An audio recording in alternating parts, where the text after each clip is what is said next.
보면 A 학급과 B 학급의 인원이 같습니다. 따라서 저는 A 학급 기준으로 카운팅을 한 다음에 B 학급에 대한 것은 2를 곱해서, 즉 A 이렇게 해서 계산한 것이 한 가지였다면, 실제로 B A 이런 경우도 나올 거 아니야. 근데 이런 경우는 결국 A 기준으로 카운팅한 다음에 A와 B를 바꿔치기 하면 되는 거니까, 그런 의미로서 대칭적 계산이니까 2를 곱하겠다. 자, 그러면 이제 A 기준으로 하면 됩니다. 자, 인원이 3명이기 때문에 분명히 4줄 중에서 한 줄은 비워지게 될 거예요. 그런데 요 첫 번째 줄에 A가 없는 거나 네 번째 줄에 A가 없는 거나 동일하죠, 경우 수가. 따라서 또한 두 번째 줄 A 없는 경우, 세 번째 줄 A 없는 경우도 동일하다. 그러므로 또한 대칭성에 의해 2를 곱하겠다. 그러면 이제 첫 번째 줄에 A가 없는 경우를 먼저 해보겠습니다. 첫 번째 줄에 이거를 1번이라고 할까? 첫 번째 줄에 A가 없다고 쳐.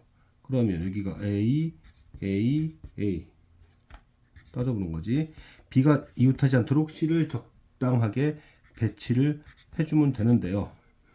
C가 어디 있을 수 있을까 따져보면, 예를 들어 C가 여기 있으면요, B가 이웃하지 않게 하려면 C가 여기 있을 수밖에 없습니다. 이번에는 C가 여기 있잖아. 그러면 C가 여기 있을 수도 있고 C가 여기 있을 수도 있어요. 그 중에 이게 특징적입니다. 이게 특징적이에요. 이게 첫 번째 줄에 A가 없는 경우야.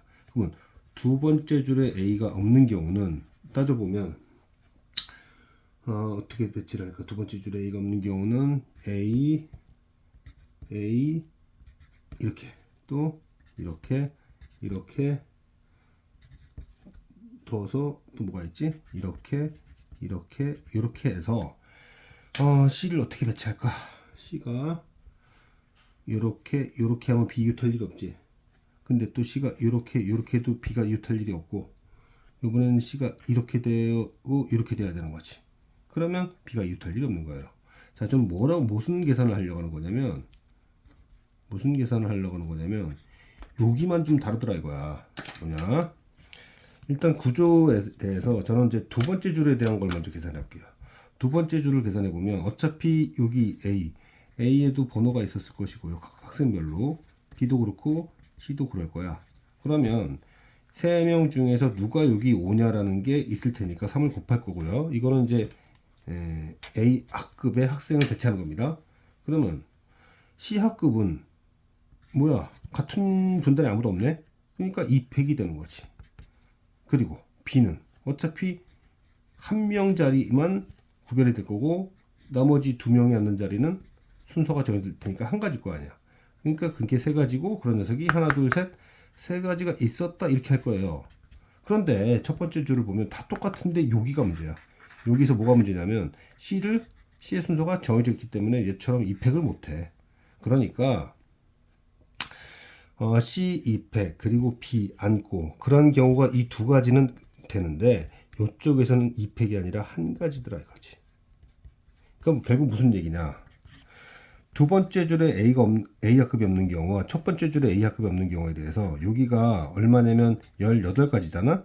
그럼 얘는 딱 여기서 세 가지가 빠져. C의 위치를 고려할 수가 없단 말이야. 여기는 순서가 정해져 있으니까. 근데 여기는 C가 같은 분단인 경우가 없어. 여기가 18가지야. 그럼 여기는 15가지라고 그냥 계산하면 되는 문제였다 이거예요.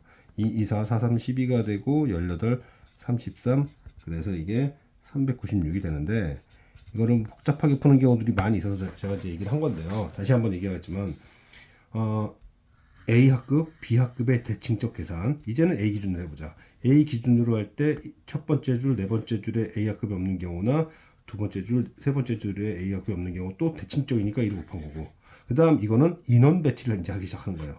A 학급의 배치. 그런데 제가 왜 요 두 번째 줄에 A가 없는 것부터 했냐면, 아무리 따져봐도 C학급이 같은 분단에 있는 경우가 없어.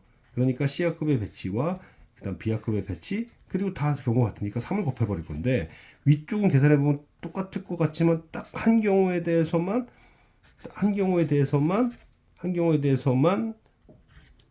C학급의 배치 경우 수가 한 가지가 나오더라 이거야. 그러니까 얘처럼 2, 3, 3 하고 싶은데 얘는 2, 3, 2 요거죠. 1, 3, 2가 아니라 1, 3 되는 거지. 1, 3.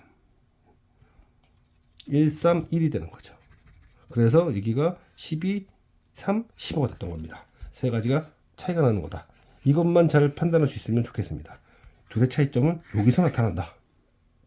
크기 및 순서가 정해지면 우리는 같은 문자로 취급해요. 잘 보면 첫 번째, 세 번째, 그 다음에 네 번째, 그리고 다섯 번째, 여섯 번째.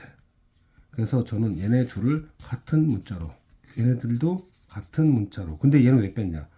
A1은 또 A2랑도 관계가 있더라 이거야. 그러면 전 이럴 거예요. 예를 들어서 얘가 1이에요. 그럼 얘가 2야. 그러면 얘네는 뭐가 될 수 있냐면 3부터 6까지의 4개 중에서 2개를 뽑기만 하면 돼. 그럼 얘는 자동 결정되는 거지. 그러면 이제 숫자 둘 남았죠. 둘은 순서대로 비있다 채워주면 되는 거다 이런 뜻이에요. 만약에 얘가 3이야. 그러면 남은 숫자가 뭐가 남았지? 2, 4, 5, 6 또 똑같더라 이거야. 아 그럼 이렇게 하지 말고 A2를 결정하는 수가 1보다 큰 거니까 5가지가 있을 거야 라고 한 다음에 그러면 이제 숫자가 4개가 남지. 그 4개 중에서 2개를 뽑아서 얘네들 배치를 하고 남은 숫자 둘은 오류한테 주면 된다 이런 식으로. 이번에는 얘가 1이야. 이거 물론 이제 제일 작은 수 A1이 1일 때 말하는 거야. 그럼 얘가 2가 되잖아. 그럼 얘는 3부터 6까지 몇 가지가 가능하냐면 4가지가 가능해요. 그럼 이제 숫자가 뭐가 있냐면 지금 A1이 2도 안 되지만 얘네들은 1도 안 돼. 2보다 커야 되니까. 그리고 누군가 하나 숫자가 삭제가 됐을 거야. 얘가 뭘 선택함으로써. 그럼 숫자가 몇 개 남았지? 3개 남았죠. 그 중에서 2개 뽑혀가지고 A3, A4로 가면 숫자 1과 남은 숫자 하나가 A5, A6으로 대응이 되겠더라. A1이 3이면 4부터 6까지 셋 중에 하나가 A2가 될 거고, 그럼 숫자가 1 사라지고 2 사라지고 3 사라지고 숫자 하나 사라져서 4개가 사라진 상태에서 2개 중에 2개를 뽑아서 A3, A4를 배치하고 남은 숫자는 A5, A6 해주면 된다. 여기까지죠. 그래서 30가지, 12가지, 3가지, 45가지가 된다. 크기 및 순서가 정해지면 선택만 해야 된다. 동자 순열이다.